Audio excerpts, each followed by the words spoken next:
先生こんばんは。どうぞよろしくお願いします。先生チェックお願いしま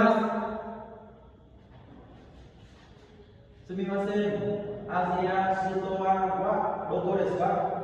アジア首都はですか？あそこに白いビルがありますね。あのビルの中です。そうですか。どうもすみません。いいえ、なん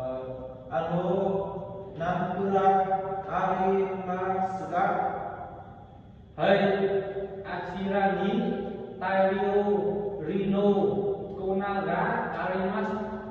なんとなは一番下です。わかりません。わかりました。どうも。先生、それ